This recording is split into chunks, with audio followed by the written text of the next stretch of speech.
अहं प्रबोधयितुं प्रार्थ्यन्ते सर्वप्रथमं प्रोफेसर अमरजीवलोचन वर्याः ये अत्र समागत्य अस्मान् सर्वान् उद्बोधयन्तु। श्रद्धेयाः प्रोफेसर अमरजीवलोचन वर्याः देहली विश्वविद्यालयस्य आचार्याः।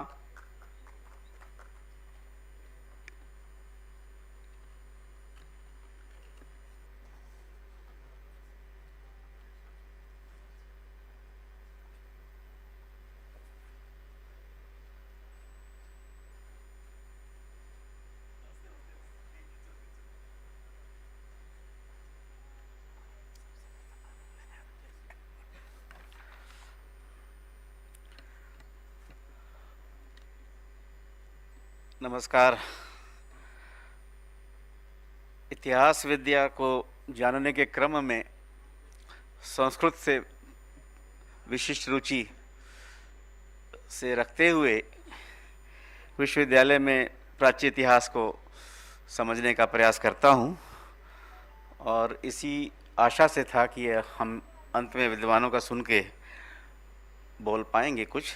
और प्रथम वक्ता के रूप में आपने बुलाया, इसके लिए आपका धन्यवाद। माननीय कुलपति जी श्रीनिवास जी, आदरणीय सभापति जी रमेश चंद्र जी, और हमारे इतने जानने वाले मित्रगण यहाँ जो बैठे हैं, विश्व संस्कृत सम्मेलन से पिछले 25 सालों से जुड़ा रहने के कारण और अंतर्राष्ट्रीय संस्कृत एसोसिएशन पेरिस का एक सदस्य होने के नाते मेरी संस्कृत और संस्कृति की रुचि वहीं तक सीमित है। आप जैसे ज्ञानी पुरुषों की तरह मैं संस्कृत संभाषणम के लिए उतना कुशल नहीं हूँ, लेकिन आज मैं सबसे पहले बुलाने वाले भाई से मैं आभार प्रकट करता हूँ। उन्होंने मेरे नाम के लिए शुरुआत में अमर राजीव लोचन कहा। राजीव लोचन मेरे सबसे बड़े भाई थे, जिन्होंने आईएएस में संस्कृत लेकर टॉप किया था अपने ज़माने में। आपने उनका स्मरण कराया और इससे बड़ा सौभाग्य हमें कहीं नहीं मिलता। बहुत कृपा आपकी उसके लिए। और बगल में शास्त्र रक्षा बीज रक्षा के कार्यक्रम को होते हुए सुनते हुए इस संस्कृत शिक्षायाम बहुशास्त्रीयताया समावेशा में हम लोग जो बैठे हैं यहाँ पर, ये जानने का प्रयास करें कि संस्कृत की सारी शिक्षाओं और विधाओं से जुड़ाव जो है वो सर्वाचीन और सभी समीचीन रूप से सभी जानते रहें। और हम उन विषयों को आज के अपने इस छोटे से उद्बोधन में बताना चाहूँगा कि कई ऐसी चीज़ें रही हैं भारत के पूरे संस्कृति में जो कि विश्व पटल पे भारत को ले जाता है। आज जो विश्व गुरु की कल्पना कई लोग करते हैं, उसका एकमात्र उपादान संस्कृति है, इसके अलावा कोई नहीं है। इसका ध्यान हमें रखना चाहिए। दूसरी बात, संस्कृत के संबंध में ऐसी बातें जो जानते हुए भी हम लोग नहीं जानते रहे, वो यह है कि संस्कृत के कारण ही हम बौद्ध धर्म को जान पाते हैं। थेरवाद हो, पाली हो, आप सब जानते हैं, लेकिन संस्कृत का जो योगदान है परसेंटेज के हिसाब से जाएं प्रतिशत में, तो ये 75% से ज़्यादा बौद्ध दर्शन और बौद्ध इतिहास, बौद्ध परंपरा की जानकारी संस्कृत ही देता है। तो बौद्ध की जितनी भी विधाएं हैं धर्म के अंतरिक्त, उन सब के लिए संस्कृत की समाविष्टि बहुत ही महत्वपूर्ण है, ऐसा मुझे सोचने का विचार जो है हमें लगता नहीं कि अनुचित है। दूसरी बात, बौद्ध कला शिल्प कला के जो उदाहरण हमें देश के बाहर मिलता है, उसमें भी संस्कृत का ही योगदान है। कंबोडिया और बाली और अन्य देशों के प्रवास में मैंने दक्षिण पूर्व एशिया में देखा है कि संस्कृत के आधार पर ही जो अभिलेख उनके शिला पट्ट पर दरवाजे पे लगा होता है, उसमें आभार होता है स्थापत्य कला के लिए। और हर बार विष्णु कर्म शब्द का प्रयोग करते हो, विश्वकर्मा लिखना भूल गए, वो विष्णु कर्म लिखते हैं। तो विष्णु कर्म के रूप में ध्यान देते हुए संस्कृत के इस मनीषी के आदर्शों और जो चीज़ें उन्होंने स्थापित की हैं उसके आधार पर निर्माण की कलाएं भी वहाँ अक्षुण्ण रूप से दिखती हैं। एक साधारण सी जानने वाली बात है, वो है संस्कृत के बारे में जो हमारे विशिष्ट मित्र हैं जो प्रयास करते हैं कि इसकी विशेषता को अपशिष्ट में बदल डालें, जो संभव नहीं हो पाएगा उनके पूरे प्रयास के बावजूद भी, कि संस्कृत ब्राह्मणों और मंत्रों पूजा पाठ की भाषा है, इसके अलावा इसका कोई महत्व नहीं है। ये अज्ञानी पुरुष जो हैं वो 95-96% जो साहित्य है संस्कृत का, जो जिनमें किसी भी धर्म की चर्चा भी नहीं है, इस बात को नहीं जानते हैं। हमें इस बात का भी ध्यान रखना है कि ऐसी चीज़ों को आगे लोगों तक लाएं। गणित हो, भौतिकी हो, रसायन शास्त्र हो और जितनी भी अन्य आधुनिक विधाएं जिनके चलते दुनिया में लोग अपने को शक्तिशाली और व्यापारशील कहते हैं, उन सब के साथ में अंत में आप देखेंगे कि उन सब में वो एक बीज है, जिस बीज के द्वारा ही वो निर्माण और ज्ञान प्राप्ति होती है। आयुर्वेद को सिर्फ आयुर्वेद मानते हुए हम उसकी विधा को संस्कृत से अलग सोचना भी मुश्किल हो जाता है। लेकिन एक बात का हमें ये भी ध्यान रखना है कि आयुर्वेद सिर्फ मनुष्यों के लिए ही नहीं बताता। संस्कृत के इतने सारे ग्रंथ हैं जिन ग्रंथों में हम उन सारे पशुओं और पक्षियों के चिकित्सा का भी वर्णन आता है। उन सारे ग्रंथों को भी भूलना असंभव है और हमें सोचना भी नहीं चाहिए भूलने के लिए। मैं उन सब बातों को नहीं दोहराऊंगा जिसके चलते गणित, अंकगणित और बीजगणित प्रसिद्ध है, जिनमें हम सब जानते हैं कि ब्रह्मगुप्त और आर्यभट्ट जैसे लोगों का महत्व है।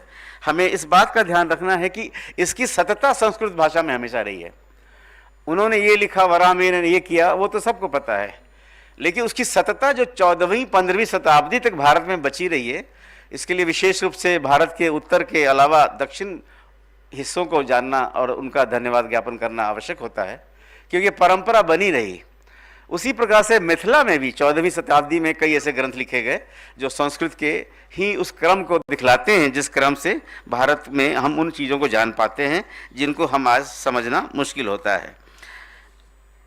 नक्षत्र विद्या के बारे में हमें शुक्ल यजुर्वेद के संदर्भ का नॉलेज सभी को है, लेकिन छांदोग्य उपनिषद में खगोल विज्ञान के बारे में जो कई बार ऐसा कहा गया कि एस्ट्रोनॉमी हमें पॉलमी शास्त्र के रूप में हमें ग्रीक से मिला, हम लोग संपुष्ट हुए, लेकिन आविर्भाव उसका हमारा अन्य पुराने समय से भी है। उसको ध्यान में हम लोग रखें, क्योंकि नक्षत्र विद्या शब्द का प्रयोग इस छांदोग्य उपनिषद में आता है, आप सब जानते हैं।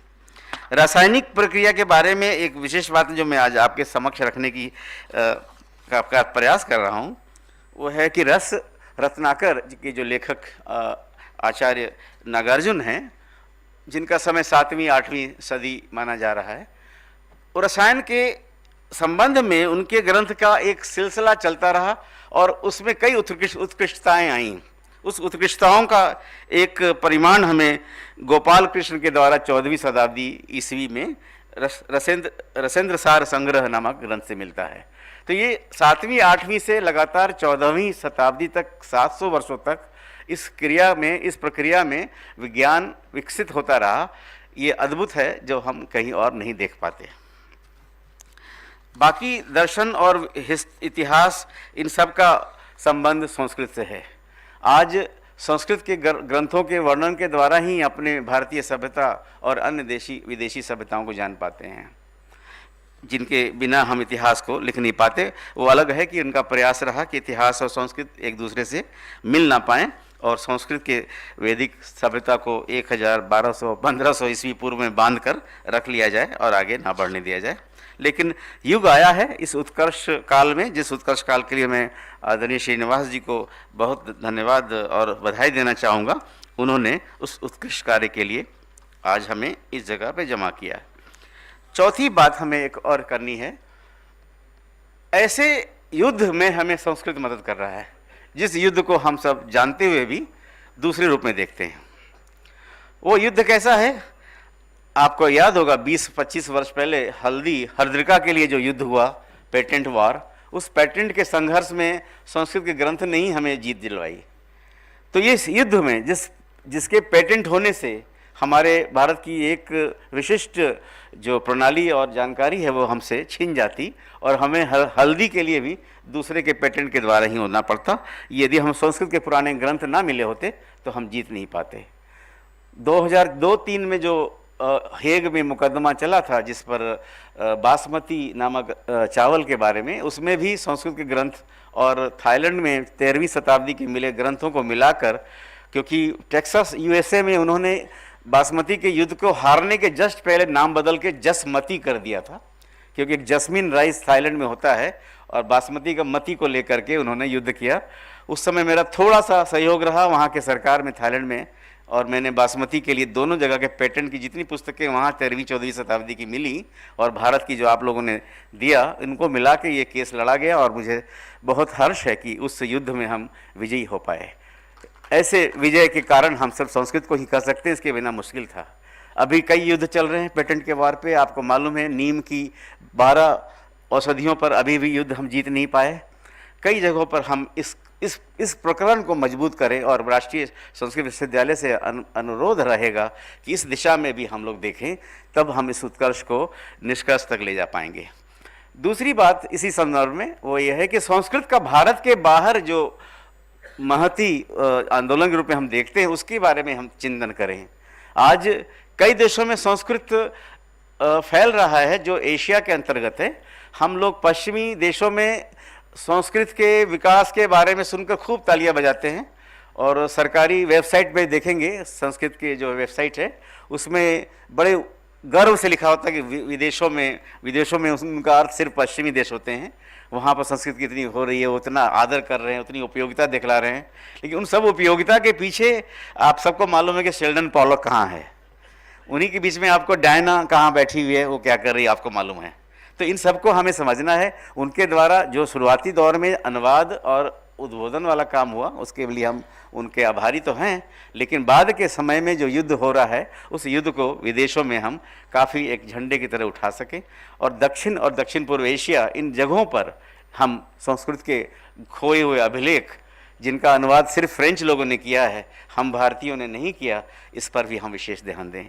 मुझे मालूम है कि मेरी अल्पज्ञता को आप क्षमा करेंगे, लेकिन मुझे पूरा विश्वास है कि इस उत्कर्ष काल में जो हम लोग यहाँ जमा हुए, इस उत्कर्ष काल में आप सबका एक प्रकार से ऐसा महती यज्ञ स्वरूप मदद होगी जिससे हम आगे कुछ कर पाएंगे।